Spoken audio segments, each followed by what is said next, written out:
ears, spoo. Spoo! Doing hashtag just spoo things. Just spoo things with Rand. You don't look any different, but you have a new power. Okay, so refresh my memory. Uh-huh. Anyone can have any shaman. No. Fuck. Nope, it is... I mean, some characters can go with any shaman. Like, I think Rand can pretty much go with anyone except, like... Oh, Devil you can and put Holy. two together, okay. Yeah. Yeah, if you go with... Okay, so this is water and wind. I don't remember if this actually works or not. Oh, it does. Okay. Okay, well that's nice. So that raises his wisdom and speed, which is nice. But yeah, like... Okay, the shaman system's weird. Ryu and Blue can't use shamans at all. Okay. Cat can't use any shaman except if it's combined with a devil shaman, which is the last one you get because she's in the final dungeon. Okay. Bo can use a number of shamans, but his main one is mixing holy and devil. Okay. Which means that Cat and Bo, if you want to use both their shamanized forms, are mutually exclusive. Okay. Like, this is why I gave you some types of options when you were picking characters for this, is because, like, sometimes you lock certain characters out. Now, Spar, I think, can go with any shaman, and he gets a whole bunch of different shamanized forms. He can become a mushroom girl, he can become a grass dragon, and he can become a little bud. Okay. And those are if you combine two shamans of different types, and I don't remember what specific types they are because they're not, like, terribly effective. Intuitive is the thing. Yeah, I think the mushroom one usually uses water, but I don't remember the others. Jean uses Holy for his final one, so he and Bo are basically mutually exclusive. God, it's pretty... Basically, you'll want to look at the table to see who can take what shaman and what it does for them. Because, like, some of them will get boosts in power. Like, if you give... right now, we can actually get Sten's best form, because all he requires is fire and wind. Okay. And he turns into this kind of genie, like this big flaming red genie monkey. And his special power in battle is the ability to change which random battle it is. Oh. So if you want to go to the Giant Island and only fight king slimes, that's the kind of character you want to take, is Sten with his sweat ability. And I have no idea what SWEH is supposed to be short for. So yeah, that's a thing that can happen. Nina requires wind for sure, and I think holy.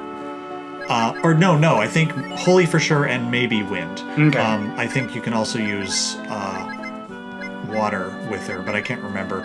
And so what Nina's does is it causes any random battles to automatically flee should you choose to use that ability. And because she's fast, you can usually... It's basically an auto get away from the battle situation. So it's like a bitch version of no random encounters. Yeah. You get the random encounters, but then you cause them to leave. That's dumb. It's dumb until you reach Infinity, which is the final dungeon that is fucking awful.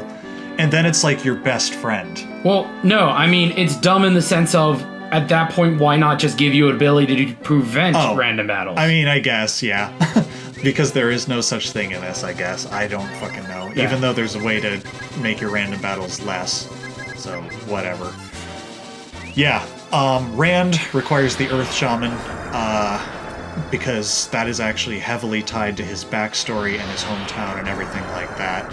So that actually makes sense in story. Okay. Nobody else really uses the Earth Shaman for anything specific. Like, you can combine the Earth Shaman with stuff for other people, but it's not strictly necessary for their final forms. So Rand is a character you can put into just about any party you want. Okay. Because you can combine earth and fire, you can combine earth and water. I think earth and wind, maybe? Probably not, but maybe. Because, like, elements are usually mutually exclusive on each other, but not always. So it's really weird. Like Holy and Devil, as I said, for Bo. But then again, he's the only one who can do that. But yeah, this is a complicated system. Okay. It's all about the tables. Okay, so if I'm getting it right, Yeah. everyone has a list of shamans they can use. Yes, But they don't get their super form unless it's a specific combination. that's correct. Okay. And even then, not everyone can use every shaman. Right. And the shamans themselves, used individually, basically have the same benefit. So, like Seni, the fire shaman, will boost your attack power by a certain percentage. Oh yeah, there you go. cracks. Yeah. Neat. So she'll boost your attack power. Ciso, the water shaman, will boost your magical ability, which is magic defense and your magic attack. Although it's not directly correlated, and so you're not going to get a whole lot more damage with your attacks, and you're not going to take a whole lot less damage. But what that also does is it makes you more immune to status ailments. So that's kind of nice. Fucking wisdom in this is weird as shit. And so the Earth Shaman is defense, the Wind Shaman is speed, and then fucking... I don't remember what the Holy and Devil Shaman do, because they're weird. Okay, so are there 6 shamans in total? Okay. Yes, that's right. Yeah, I think the reason there are 6 shamans in total is because you're assumed to have Ryu in your party. Right. Unless you're using fucking Game Shark or something to get rid of him. Or Game Genie, I guess, at the time. And then you have 3 left over, and each of them can take 2 shamans. Okay, and if you have the right combination of people... Yes, you can... Like, Rand, Cat, and Nina is the first combination that I ever did because Nintendo Power recommended it, just because of the shamanized forms. Okay. I didn't realize just how amazing Bleu was in my first couple of files. But if you have her, then your other party members are much more versatile, because... I'm trying to think if there's... Okay, I think probably you could have Rand, Cat, and Jean together in a party. I'm trying to think of any others. Spar probably fits in any party if you want to do something with him. Although he's just not good. But yeah, you're very limited if you want to have all 3 party members with shamanized forms. Okay. But if you've got Bleu in your party, then you have a lot more room. And there are only a couple of mutually exclusive combinations. And shamanized forms give you a huge power bonus. Yes. But if they're taken below, what is it, 50% health? No, it's more like 10. Okay. If they get too critical with their health, Yeah. they lose it. Yep. And if they die, they lose it. So the big advantage to Blah is she's really good. Is she as strong as a shamanized character on her own? Basically, yeah. Okay.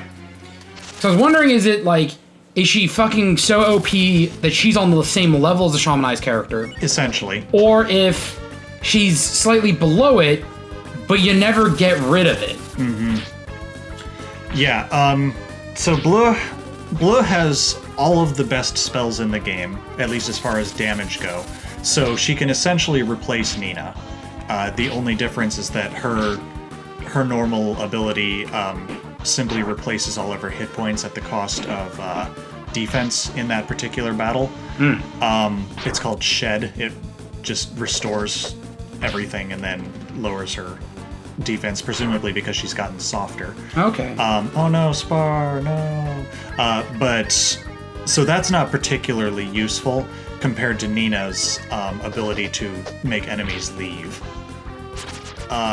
So that's the only reason to have a Nina over a shamanized Bleu, really. Because Bleu also gets Warp and Exit, which are ridiculously good utility spells, but if you're going the Rand, Cat, and Nina route, nobody gets that. Which sucks. I seem to be having trouble with this battle. Yeah, I was noticing. I sure I can win, but holy shit. But anyway, Are these fucking ogres named Ornstein and Smo? What the fuck's going on? Yeah, no shit. Oh no, Solaire went down again. Oh no. Did he just double attack? Yeah. It looks like he did. Oh, fuck. Okay. Oh, fuck. God damn. Yeah, and you don't even really get that many experience points for it. Now, granted, that's lessened because for some reason they tell you, like, they quadruple your experience points when you have 4 members in your party, and then they divide it by 4. For some reason, which doesn't make any sense to me. Okay. So each member is getting 966 experience regardless, but yeah. That's a weird way of doing it. It's really weird and stupid, and it makes it really hard to keep track of experience. But yeah, where was I? Oh, okay, so Bleu also gets Warp and Exit, which are ridiculously good utility spells. Exit makes you exit a dungeon, and Warp lets you warp to different towns just easily. And she also gets Defense Up and Offense Up, or Attack Up, or whatever. And those are the most useful battle spells in the game. Because other than doing, like, Meteor does like 300 damage, but when you're upping Cat's attack so that it goes from 200 damage to about 500 damage per attack, and Cat can crit. See, this is the difference between young me and older me. Yeah. Young me, it was always just like, fuck it, just pile on the damage. Yeah, same. Do whatever does the most damage in the moment. Yep. And just keep smacking their face. Yep. Older me is like, no, buff the fuck out of everything. Exactly, yeah. Because you're basically giving up 1 or 2 turns to buff. And those last many, many turns. Yeah. Like, eventually it wears off in this game, but it's after like 5 turns. Well, in most games, it's very rare to get a buff that doesn't last long enough for the battle, unless you're in like a really grindy boss battle. Right, like the final battle or something like that. Yeah. And then really the big deal is re-upping people's buffs after they've been KO'd. Yeah. Yeah. Which isn't a huge deal. It's kind of dangerous, because if they've been KO'd, that means you're in a dangerous situation, but still, it's worth doing. Yeah, and it also depends on the kind of fight. Like, I can't tell you how many JRPG bosses have like the, I'm going to charge up for my big super attack, but it's going to take me like 5 or 6 turns to do it. Right. And then if it's in a fight like that, after they do it, yeah, it's worth like, okay, 1 person revive, 1 person heal, other person do the buffs. Yeah. And then get back up there, and it's going to be a while before he does it again. But there are some fights like, oh my god, Digimon Story Cyber Sleuth. There's one boss that on hard is like, that's what got me to stop doing hard on that game, because he's fucking bullshit. Right, right. It is the first time in ever that I can remember where guard was required for a fight. Because he has this one AoE that does an insane amount of damage. I had a full team of level 99 megas, and he was one-shotting them with it. Even the ones that are built as defensive tanks. It's like, no, go fuck yourself. Okay. And he's a Reaper type, which means like, oh my god, his defense is so high, so I have to build a party of people that have anti-defense moves, and it's like, he gives a warning where it's like, he's charging up for this, you better do something. It's like, fuck! Yeah. And the thing that killed it, oh, we're in Rand's Village. Yes. The thing that killed it was this was one of those, like, here's a really cinematic cutscene before the boss fight that you can't skip, motherfucker. Oh, god damn it. Even though this game came out in, like, 2014, here's an unskippable cutscene before a boss. It's like, Bandai, what the fuck are you doing? Yeah. Why do we have unskippable cutscenes in goddamn 2014? Oh, and this is another instance of they will speak something different to the main guy. Yeah. Neat. Well, specifically if you have Rand or someone else, but yeah. Oh. Because they all recognize Rand, and they're like, oh, did you not like the city life? Yeah, that's what I mean. Yep. Because, like, we got that in Monkey Town with Sten. Yep, yep. And I think we got that in Frog Town with Jean. I don't know if I ever went around with Jean in my party, because when you go to Frog Town, he leaves. Right, but I meant, like, after. I don't remember. Oh. Oh, well. That is a thing I don't know about this game. That's fucking John. Who cares? Yeah, I don't think they say anything about it. Because, like, they will talk shit to his face. Yeah. Because he doesn't care. And they don't care. They're all very laid back. Yeah. Oh, right. I was going to talk about a game where buffing like that is ridiculously useful, except in certain fights. So Final Fantasy 12. Buffing is like the most incredibly useful thing in that game, and I didn't realize it my first file through. But like you can double your attack power and it lasts a little while. And the reason I didn't use it was because you have to re-up it every like a minute or so of the battle, which is a pain in the ass. But of course, when you use that with gambits that do things automatically, it's ridiculously useful. But there are EX bosses where if you aren't like ridiculously high level and have all the best equipment, you need to get rid of some of your buffs. You have to sacrifice some of your buffs. Even if they're useful for that particular fight, you still have to sacrifice them because you're going to spend too long casting them before he kills your characters again. Like Yasmat or Yasmat or however you pronounce it. The big one takes like hours to kill if you know what you're doing.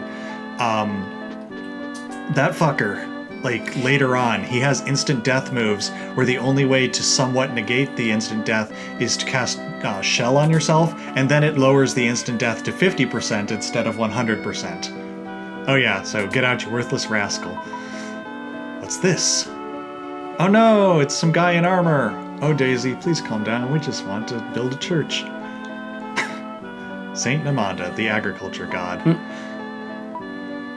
That's a dude in armor. I thought that was like a robot. Nope, he's a dude in armor. Oh, okay. Damn, she's swole. She's swole. And it makes perfect sense because... Oh, is she a blacksmith? No, she's a farmer. Oh, okay. I just saw the weapons. Yeah, that makes sense, but a lot of these houses have weapons. Oh! Rand's home. Whack! Ow. What are you doing? Shut up, you dumb kid! Oh, is she mom? Yep, she's his mom. Oh, that's cool. Yeah. I was wondering, is that mom or wife? Nope, that is mom. I went out for work, Mom. I got a job, like you said. Work. If you want work, why don't you stay in this village and plow the fields? Whack! She's a very abusive mom. Oh, no. It's probably how Rand got to be so tough. Yeah, I mean, your fucking swole-ass mom kicks your ass every day, you're gonna get tough. Yeah, pretty much. Or horribly crippled. Yep. Also, she just conscripted the three other characters into field work. See, this is a moment where, like, the limitations of old JRPGs come to mind. Uh-huh. Because I can see, like, Ryu and Kat just, like, getting intimidated. Uh-huh. I can't see Blua taking any of this shit. No, she'd be like, really? Really? No, what it would be is, alright, you three go do it. And if she tried to force Blua, Uh-huh. either Blua would outright refuse and possibly use her magic on the mom. Uh-huh. Or Fran was like, just do it. Blua would go out there alone and just magic the field immediately. Just be like, fuck, fine. Zap. Did I show Blue's field ability? No. Oh, God. Okay, I'm not sure why I didn't record it. Or maybe I did and we both forgot. Yeah. When you're in the hunting area, she raises her wand, the whole place gets engulfed in fire, and all the animals explode, and when you collect what's left from them, it is charcoal. So she could do that. She could totally do that in this field. Just raise her wand, and all of this shit is plowed. And it's probably more fertile, too. Yeah. With all that ash. It's like, fine, fuck, magic. Yep. Yeah. How do you like their method of plowing? I love it. These things don't even fight back. Like, I love when old RPG systems have to, like, bullshit a task the engine wasn't built for. yeah, yeah. And I think this one is just clever and funny. Yeah. Like, I don't think it's meant to be like, oh, well, how do we make them plow the fields? Well, let's make them tap A repeatedly, blah, blah, blah. I think it was just like, you know what would be hilarious? Like, they're using all their combat skills. Yeah, exactly. What if we let them use a fucking dragon attack on a stump? A stump that doesn't fight back. See, that's always one of my favorite, like, JRPG or anime downtime moments, is when the characters have to do something mundane, and they end up, like, they could do it like normal, sane people, but they're all like, fuck it, we have these superpowers, let's just do it awesome. Yeah. Yeah, that would be great. Nope, in this case, I'm just doing auto battle because why the fuck not? But, Yeah. Yep. But going back to the buffs and debuffs. Yeah. That reminds me of Shin Megami Tensei Nocturne. Mm-hmm. The secret boss Lucifer, he's the one boss Dante from the Devil May Cry series is not good with. Yeah. Because everyone on your team needs to be on healing buff and debuff duty. Yeah. Because buffs and debuffs are so goddamn critical in that series. And Dante only has one buff and one debuff, and that's taunt. Uh-huh. And it's like, sharply raise their attack to lower their defense. Uh-huh. Fucking no. Yeah. How about not? Yeah. No, and when I say everyone, I mean fucking everyone needs to be on that duty. Yeah. Like, So holy here's the shit. one thing that fights back. Oh. Yeah. Yep. But yeah, some bosses just absolutely require gimmicks. Yeah. In FF12, like, even if you're level 99, I don't think you can beat Omega Weapon. Or, like, I think it's called Omega 13 or something like that. Or maybe Omega 12, I can't remember. Whatever. I don't think you can beat it without knowing its gimmick. Because it does, like, 10,000 damage a second, basically. Oh, Jesus Christ. Because, God, its attacks are so fast, and they're long range. So you can't just get in his shit and, like, out DPS him, because he will destroy you before you even get to him. And yes, you can revive people pretty quickly, like fast enough that you can revive them while he's killing your new character, but that's all you will be doing if you try that. So what you have to do is put at least one person, if not two, on reverse duty, where you cast this spell that lasts like 1 second called Reverse, where it inverts damage and healing. So any healing you receive becomes damage, and any damage you receive becomes healing. And so he will do damage against you, but it becomes healing. That's the only way to survive this motherfucker's onslaught. And once you do that, he's kind of a pushover. Like, yeah, it gets a little bit dangerous because sometimes he will kill a character, and if it's the character that's on reverse duty, then it's problematic. But, like, you can take him once you learn that shit. But, like, who would think to do that other than madmen who know this game inside and out? I had to look up how to beat that motherfucker. But then again, I also didn't bother with reverse much because it lasted such a small amount of time. Yeah. Like, you recently re-went through 12 because you like the system so much. Yeah, I was interested in it. I actually didn't do it because I liked the system. I hated the system at first. Yeah, he just did the strongest fire spell in the game. But anyway, I went back because I wanted to see if it was as bad as I thought it was. Because I did not like that game at all. Some of my criticisms still stand. The characters are fucking bland as shit with the exception of Balthier.